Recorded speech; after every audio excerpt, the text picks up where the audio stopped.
Welcome to the Educational Leadership Podcast, the podcast where education meets innovation and leaders like you transform schools into thriving communities.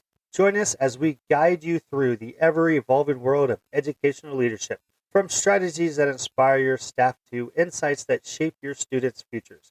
We're here to sharpen your skills, amplify your talents, and ignite your impact. So grab your coffee, a notebook, and most importantly, your growth mindset as we embark on a journey to redefine what it means to lead with purpose and passion. This isn't just a podcast, it's professional development. Let's build better schools together, one episode at a time. Now, here's your host, Principal JL.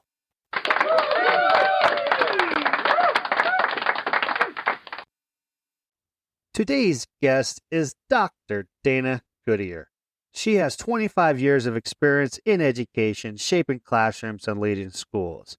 She has taught world languages and English, has served as an administrator at every level, and has coached educators. She's the author of Out of the Trenches, Stories of Resilient Educators, and the host of Out of the Trenches podcast, where she amplifies inspiring stories from educators across the globe.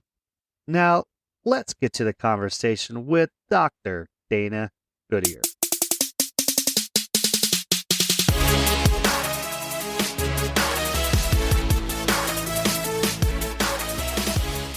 Welcome back to another episode of the Educational Leadership Podcast. Today, I'm excited to bring on the show Dr. Dana Goodier.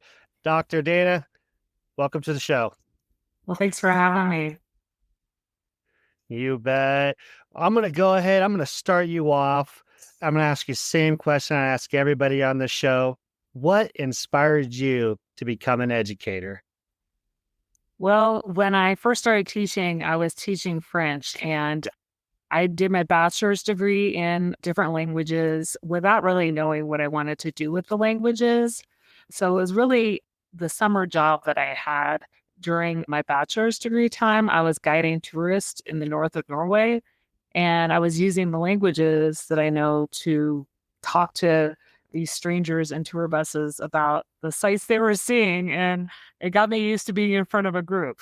That was a good way of just, exposing myself in the language and, getting used to speaking to people that, having that speaking experience and having the ability to tell about things in a language. And then when I was finished with my bachelor's, I then decided to go into a master's in education. So it was really just that relaying of knowledge about the place that I lived in and, the connections with these tourists, although that was quite different than teaching, and still was a good way of just getting used to being in front of a group and giving that type of instruction that you do as a tour guide.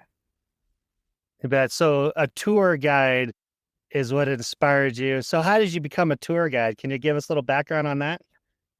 Sure. So I lived in Tromsø in Norway, it's above the Arctic Circle. It's between the Arctic Circle and the North Cape.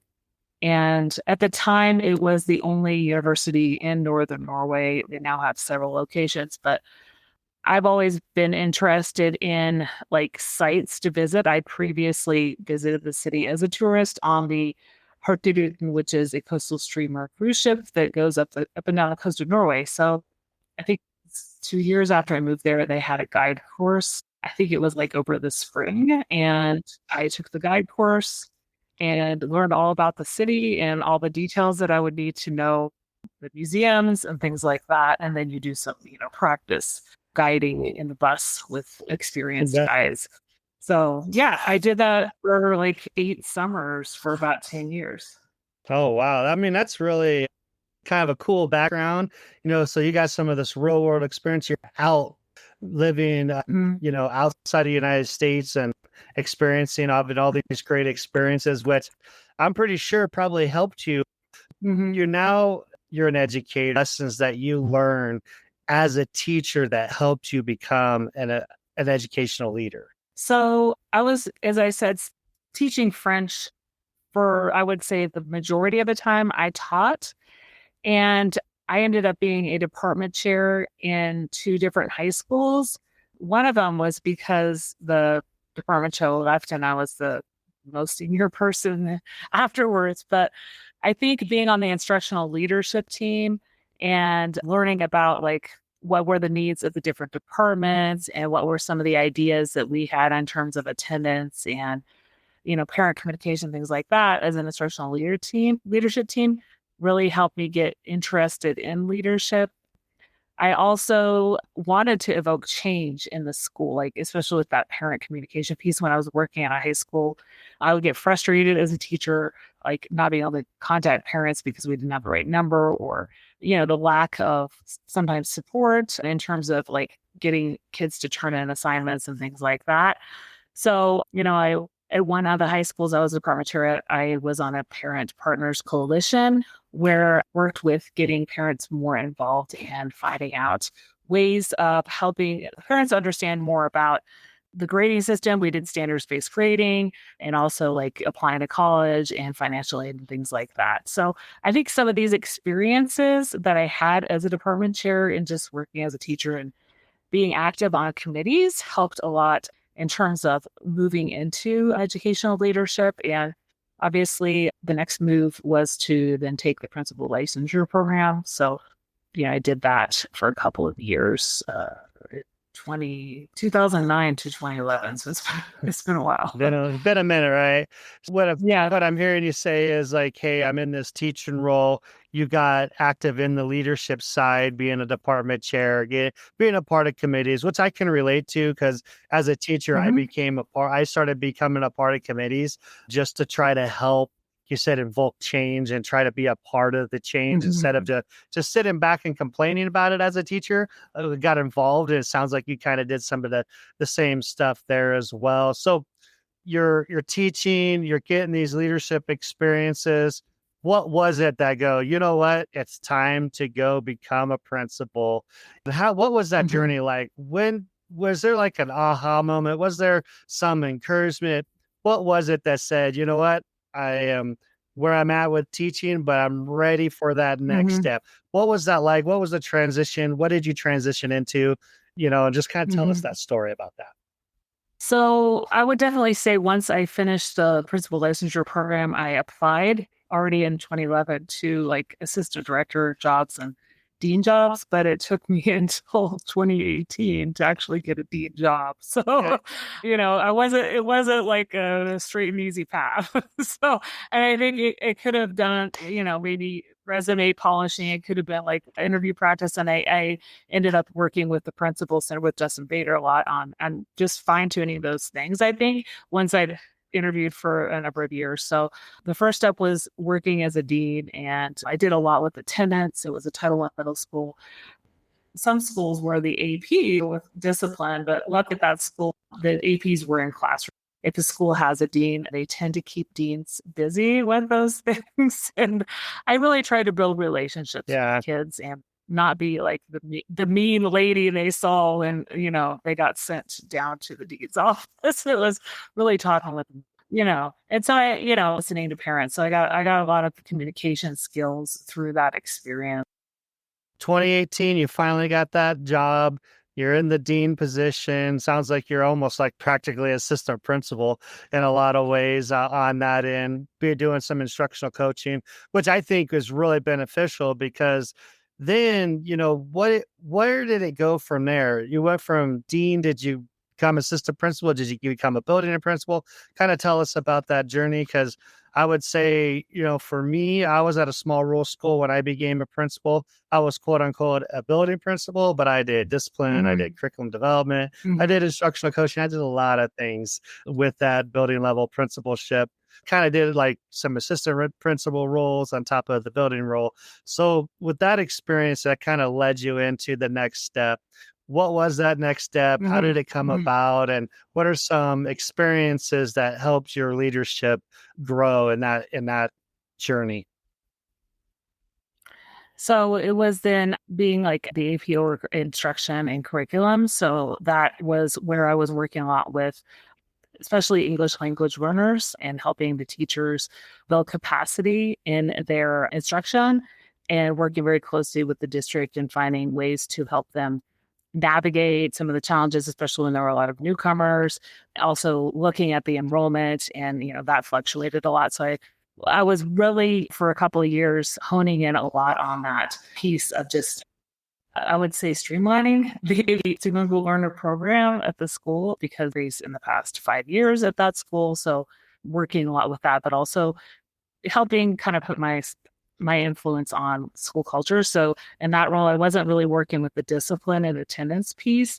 It was really more the instructional side, and then supporting PLCs, working with different teams, and having them work on how they could best support some of these kids that were in their classes, and also when we had some veteran teachers who were used to working with the MLLs, having them share out during PD days to other teachers, and also building staff culture and positivity, and then also making sure that I was getting into classrooms, even though I was also working with kind of the processing of some of these multilingual learners, making sure I was getting in and seeing teacher practice, and then working solely with teachers that need extra support and checking in with them regularly, even if it wasn't observing.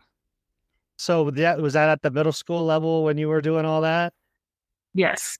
Okay. Yeah, because I remember, just kind of when I was looking you up and researching you, you were a middle school principal. And so with that, what are some things that you learned about leadership? How did you grow in that role? What are some big takeaways being that middle school principal? I think once you're in a leadership role, it's really listening to your staff. I think really starting off with that, and that's making those connections early on. You could be in a school that has, 50% veteran staff, let's say teachers that have been there 3 years or more. And this is just an example from my experience. And then, 50% roughly staff that were new or had been there less than 3 years.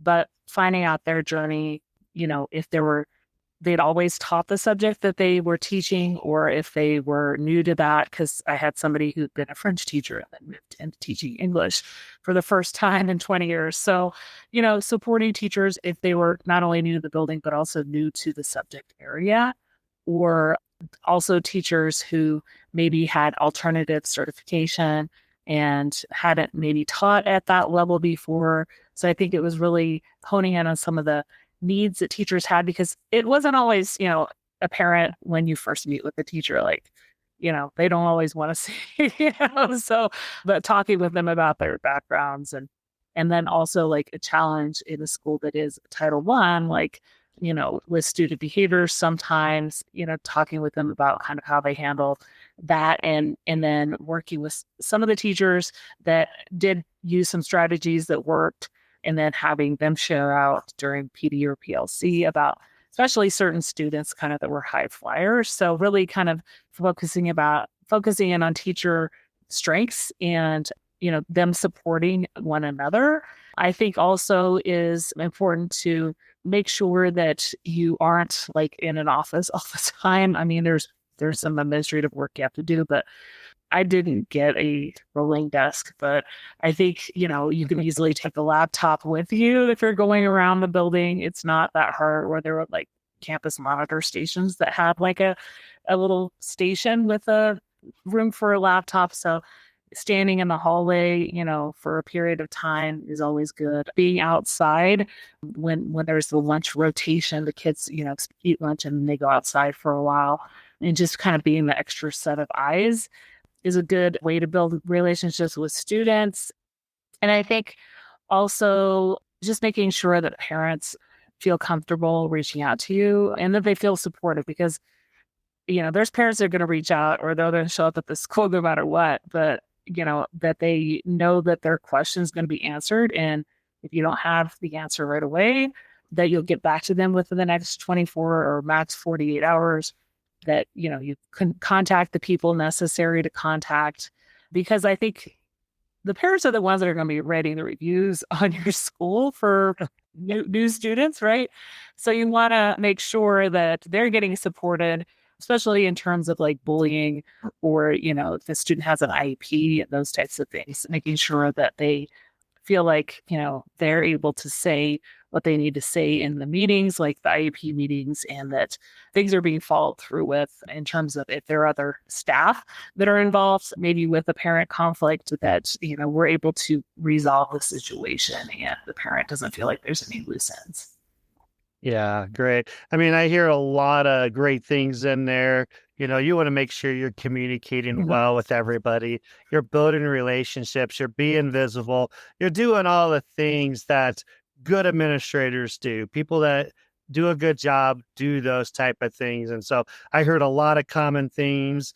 When I've done this podcast for a while now, a lot of guests talk about some of the same things over and over again. And everybody that comes on this show does a really good job being an educational leader. So it's really interesting to see how everybody, no matter where you're at in the world or in the United States, there's some common themes to being a great educational leader. And I really Mhm. appreciate you touching on those and kind of talking about your experience on that.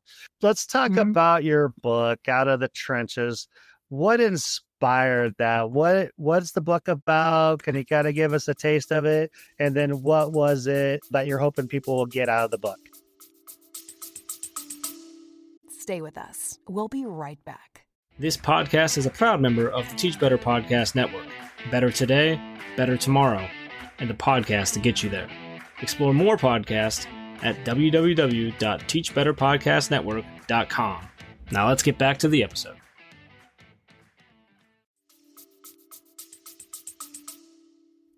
So I started my podcast Out of the Trenches in 2020, and I'd had Darren Peppard on the podcast. You've had him on as well on your podcast. Yeah. And so I got connected with him, and it was after I'd had it on the podcast, and then he left his superintendency and started Road to Awesome LLC. And I saw a couple of people who started publishing with him, and I hadn't really thought about, like, this is a bucket list item, right? Writing a book, right? Or things that I would be able to share. And so I put a proposal together. And so I started the podcast in May of 2020, and then I put a proposal together and signed a contract for the book in August of 2021.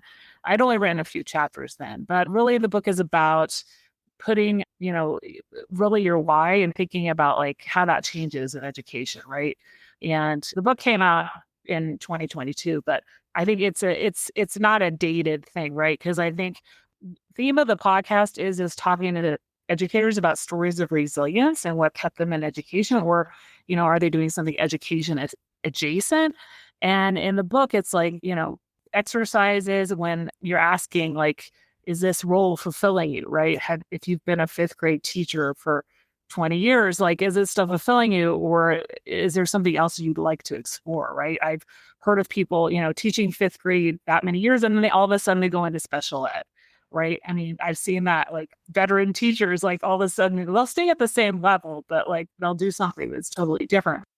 Just wasn't filling their bucket anymore. Working like in French for a long time, and then I taught some English, and then I've done the coaching and the dean stuff. But like, I bet for me it was moving into these other places, either physical places or just roles that were going to challenge me or help me try new tools, try new resources, work with staff in a different way. So I think it also helps educators in the book talk about what got them into education in the first place, right? Is that still true today, right? I've seen teachers who only have been in education for 5 or 6 years, right? And then they start to wonder, is this right for them? And if we exclude, the funding and some of the other federal things, I think, you want to also think about, like, just the purpose you have as an educator, right? Does that still ring true for you, right? Or is there something else that you could do in the educational space, right? So, and then I weave my story and some of these experiences, like I said, the many interviews that I went on before I got an administrative job. I weave in some experiences from being a new teacher and some of those stories into also stories from people that I'd interviewed on the podcast prior to when the book was published. So, hoping that helps inspire people to see, like, they're not alone. Some of the stories that I had I think other people can relate to, and also those who I highlight in the book. So you can find the book on Amazon. It's also on Kindle and on the Road to Awesome website. Well, that's really cool because I didn't know that you had the podcast before the book. And so that's really, really interesting with that. And I've listened to your podcast and listened to some episodes about other people's, out of trenches stories that you have them tell as well. And so did you have an out of the trench story that kind of motivated you into this direction of starting the podcast? Because I want to go there next. What motivated you to start the podcast? Because we kind of heard how the podcast inspired the book. What was that moment? What was your out of trench a story that got you to that point and trying to help others? So I started the podcast. I kind of had an idea to start the podcast already in like September of 2019, but I was still working on my doctorate. So I had extra time after I'd finished it. I'd looked into a book that I'd gotten mentioned about on the Principal Center. It was on he did like webinars for school leaders, and somebody had mentioned it's School Leader Dunk Tank. So it's like there's a lot of anonymous stories in there about people who've just some negative situations in districts. And at the time I was coming out of a situation that wasn't great, and some of the just experience with that. And I think like, even though it was a trench moment, like coming out of that situation, I knew I was going to plow forward, right? And find the next greatest thing. And just like your experiences don't always define you, right? And sometimes if you're in, school that's not great, it's not always, it's definitely not necessarily you or sometimes the staff, but it's also if you're a leader or an aspiring leader, it helps you realize like what not to do. So it's, a lot of time it's a learning experience as well. And that's just something I had to tell myself. So I think it was also that title was based on like just that I was coming out of a trench in that period of time. And like I knew there'd be other trenches in life, right? There's going to be other educational trenches, but like some of them are like further down in the trench than others. So, but really being resilient, like holding resiliency, right? Yeah, you bet. I mean, what I'm hearing you say is you're kind of like in a trench in education at the time, and you found some stories. And you're like, whoa, I'm not alone here. There's other people that go through some of the same things that I go through. And I think that's what's really great about your podcast and the book is you kind of talk about those things is everybody's got a story, right? My purpose of my podcast is to connect people. Say, hey, you know what? You're not alone out there. There's other educational podcasts out there to get in touch with to where they have great resources, but you're helping inspire the next generation of leaders, but also trying to help those that are in the seats because we can go to conferences, you can go to network meetings and state conferences and national conferences, but you're still day to day grinding at your school. You might need some to fill your bucket through the school year. So I definitely would tell people to give your podcast a listen. Out of the Trenches by Dana Goodier. For sure, put that on one of your lists for podcast rotations. With that, I find that really great. What got you to what you're doing? What are you up to today? What are you doing? Are you currently in leadership or did you step away from that? And if so, what made that decision? And then what do you do today to help educational leaders? Stay with us. We'll be right back. Hey there, amazing educational leaders. If you're finding value in this podcast, learning new insights, getting inspired, or just nodding along thinking, yep, I needed that, then why keep it to yourself? Share this podcast with a colleague, a fellow school leader, or a teacher that is inspiring into leadership. Send them a link, post about it, or just casually drop, hey, you need this in your life the next time you see them. Let's grow this community of game-changing educators together because great leadership isn't a solo act, it's a movement.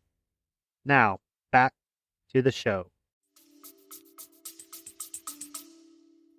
So I am still working in a school and I'm working in a leadership position. I am working a lot with the MTSS process and restorative practices at this time. I would say I definitely have a side hustle in terms of, speaking and getting out there and speaking at conferences 5 times a year, roughly. I do a lot of, sending out proposals, but I'd like to do more like work with districts in terms of teams and working with PLCs or doing keynotes. I think I realized a year ago, I'd like to just hone my speaking skills more, maybe through another training or something like that.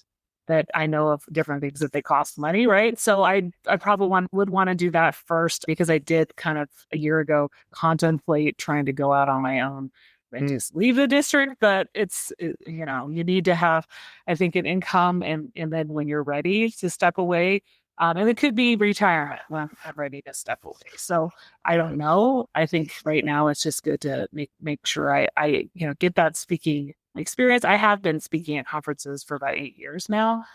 And I try to go to different ones. Sometimes I do the same one every year, but I try to like rotate different ones and, the different audiences that they serve as well. But I, really like the piece of getting in front of an audience and talking about just various topics that help leaders and teachers. And then I would say the volunteer piece that I do a lot is being the president of CCFLT. Talk about that a little bit because you do a lot of things. You're wearing a lot of hats. Hey, you're an educational leader. I do speaking gigs. I got a podcast. Hey, I'm the president of I know it's CCFLT. Yes. You can explain what that. It kind of just tell us about the work that you're doing right now and helping educate leaders and being the president of this organization. How does that help you be able to help other people and in that capacity as well? So usually when you hear from a school leader, they're like on the board of the Principals Association for the state, but this is actually a teacher association. It's the World Language Teacher Association in Colorado. And it's basically giving back to the organization that supported me when I first started teaching in Colorado. I would attend their conferences, their workshops, things like that. And I've been on the board since 2020 and worked my way kind of through, being an exhibits chair and then the president-elect president due to a resignation. Usually it's a little linear, but it's a little bit easier in the year without having to put on a big conference. So, I think working with a team of educators, those who are still in the classroom teaching world language, some of them are district level coaches for world language, but it's really good. Also doing doing the other side of a conference, right? A state level conference where you're planning like the program, you're helping get the exhibitors set up, and then also, signing a contract with a hotel and those types of things. So it's been a pleasure. It's been interesting, learning about it. And I will be president then until May and then the past president for a year. So I got around a couple more years left on the board, but maybe eventually I'll be on the board of another organization too, because I like serving educators in this way as well. I love that, you're going, what, I want to give back. I want to do things and be on boards. And like for me personally, I haven't really done a whole lot of that. I actually am the president-elect of Region 4, Nebraska State Association of Secondary Principals for my state. And that actually just happened this past year. So I'll serve 2 years on that role, and then I'll serve 2 years as president. And so, that's going to be an interesting challenge, a little bit extra work, but I think it's, you're starting to give back to things that got you to where you're at today. And really, part of my podcast is going to those regional meetings and listening to everybody's stories and go, man, that would be really great if we could share these type of stories with other people so they know that they're not alone. And that's where you got that community built up when you network and have those type of connections, especially at the state level. And then if you're lucky enough to go to national level, I went to the National Association of Secondary Principals. That's the NASSP, but the NAESP also kind of did their conference together, which was a lot of fun because you could network with a lot of different people across the nation and go, You know what? This is really cool because now I'm understanding I'm not alone. They go through the same problems in Alabama as I do in Nebraska or New Jersey or Florida or California, wherever, Colorado even as well. So those are the best parts about that, is that networking and learning strategies and getting your bucket filled and getting you ready for the next year. So I really appreciate the work that you're doing for that organization and giving back to others.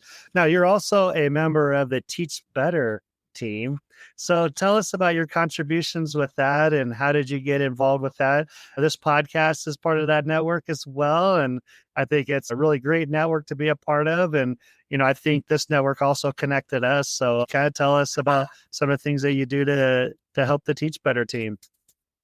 Yes. So, my podcast has been on the network, I think, for 3 years. I have written many this past year, but, if you go to the teachbetter.com website and just put my name in, you can get all the blogs that I've written since 2020.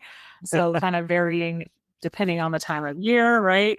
But there's a lot of blogs there that are relevant, even if I wrote them 3 years ago, like, taking care of yourself during the summer or, preparing for the beginning of the school year or those types of things. So whenever I have like a topic that comes to me, like that I'm experiencing or that I want to share with others, I'll write a blog post. I'm also an ambassador for them. So that's really just helping share out their content. It's also, it's a group of people, educators, and we meet once a month, and we also do some PD online. So it's a group of people that, I've gotten to know over the years. So administrative mastermind, I knew about it because I know, I don't think you were on it in the spring, but I'm learning as I go here. I'm fairly new. I've got minutes, so so you'll be able to join us in August, probably mid-August. They'll start back up in it's 8 a.m. Central. I'm usually working out, so I'm off camera, but what they're dealing with, whatever is going on. And so it's a good way of just kind of hearing about, some tips that people are giving other educators and, what people can help each other with. So perfect. Yeah, I actually did one of the virtual conferences with them and kind of went through that a little bit not too long ago. So yeah, it's a great organization to be a part of. Thank Darren Pepper for hooking me up to meet Jeff Gargis to get me on the network. I think it's gone really well, and really enjoy being a part of that network as well, and being a part of the network with you and other people that are on there. A lot of great people to kind of talk to and network with as well. So Dana, conversation has kind of just been going really quick. We're almost down to the end here. I want to talk about school leaders that might be in their trench right now, or school leaders that that are aspiring to be school leaders. What advice would you do to encourage them, to get out of a trench, or if they're an aspiring school leader, what advice would you give them on those ends? So starting off with aspiring school leaders, like I mentioned, sometimes the job's not always going to come right away. So don't give up. If you finish the program and want leadership experience that's outside the classroom, you can still volunteer to do leadership tasks at the school that you teach at, like, doing stuff with the standardized testing, like helping out the testing coordinator, working with some of the APs on master scheduling, right? Helping lead PLCs, those types of things. So there are leadership roles that you can take on within your school that will still help on your resume.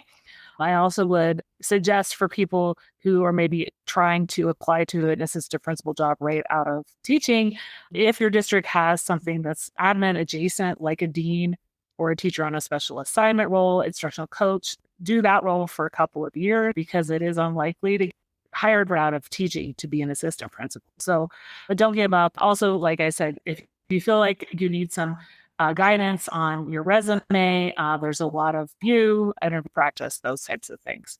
For those who are in the trenches, who are currently working in leadership, I think there's different things, like I said, that could be impacting that trench, right? It could be the school culture and climate. It could be staff culture, climate. It could be that you're an assistant principal and you're working for a principal that's not easy to work with, right? And I think sometimes it's just finding out, like, going back to your why, right?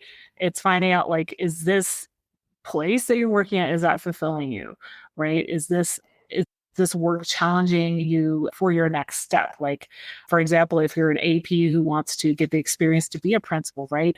Is this the right place to do that? Because Rudy Cafelli often says, like, if you're just the disciplinarian, right, as an A, not necessarily getting the experience that you need to lead a building, right? So make sure that that you're out there, visiting classrooms, that you have ability to do that in your role, that you're not just being delegated to process, right? And then you're taking on tasks. And the best principals out there are those who, delegate and find what their strengths are, but also what are the strengths of the people on their team. And so, you have people who are in charge of different things at the school, and the APs can switch out those things from year to year, right? Rotate those duties. So, and I think also for the trenches, it's good to talk with people who aren't, in your district, being part of like the admin mastermind. I was also on the Better Leaders, Better Schools mastermind for about 5 years. So those are just groups of educators in the US and Canada who talk about like what's going on, and nobody's there to judge, and it's not going to get back to your school. So, you can get advice on like how you could, work through that trench. And I think really taking the time to help yourself and make sure you're getting exercise and, the just any work mindfulness, and, taking breaks throughout the year in terms of either family vacations, or for me, it's also doing the conferences that are during the school year to, kind of recharge at that time as well. You bet. Hey, those are all great advice. I really like how you talk to the aspiring leaders. Like, hey, you know what? It might take some time to get that role. Don't give up. Be persistent. Learn from every experience. Take something and get better at it so you can nail the next job. I really like that advice.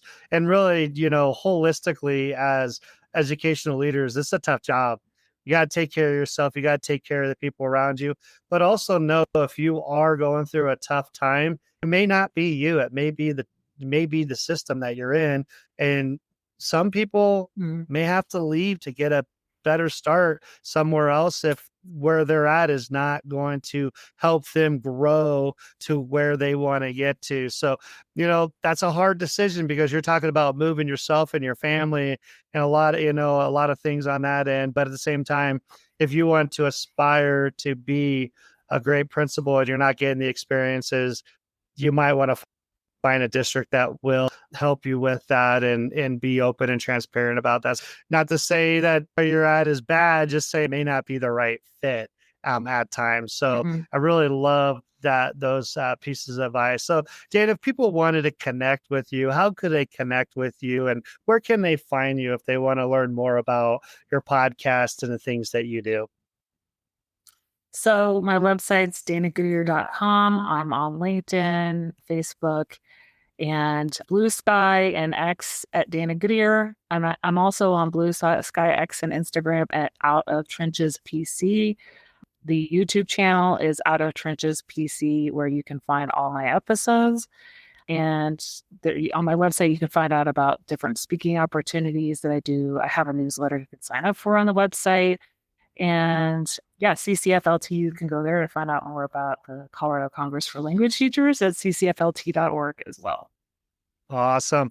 Oh, and we'll link a lot of that stuff down in the show notes, so it makes it easy for people that are listening to the podcast to find you and click, and make it really easy for them to connect if they're interested in that. Well, Dana, it was a pleasure to have you on the show today. I really appreciate your time and all the knowledge that you brought to us, and I learned some great things. And I hope everybody got something out of this episode as well. And I really appreciate you being on the podcast. Do you have anything you'd like to say before we venture off into the sunset here? Well, I'm recording this before teachers go back in Colorado. And I think, when this comes out, this probably a lot of educators will be going back into school. So despite what your district might be facing, if there's, a lot of budget cuts, things like that, I think, we've got to remember our why, remember why we're in education, and see, like continue doing the work that's making the difference. And if you're changing roles, be the best you can be in that role. And, try not to let some of these external factors that you have no control over influence your day to day, right? I mean, it's going to be part of it, but, try to do your best in your role and work with your colleagues and, use the resources that you have available, whether it's the PD, whether it's different funding sources that are already there to, make the difference in your area. Awesome. Thank you very much, Dana. I appreciate you being on the show. What a great conversation with Dr. Dana Goodier. If you're inspired by what you heard today, share this episode with a fellow leader in the trenches. Don't forget to subscribe or leave a review, and stay tuned for more conversations that empower educational leaders like you. Until next time, be 1% better.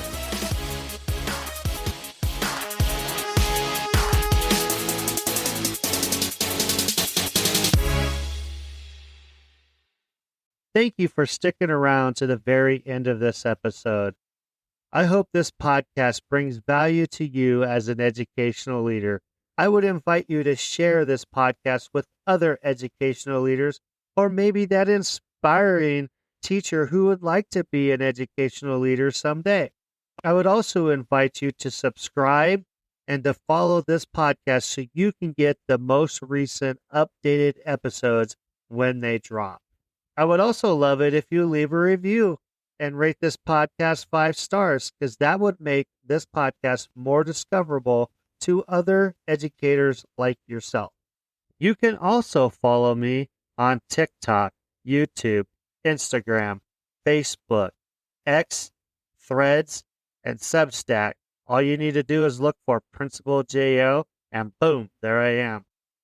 This is where we can continue the conversations from the episodes that you have enjoyed. I am so thankful for you guys for listening. Until next time, always be 1% better.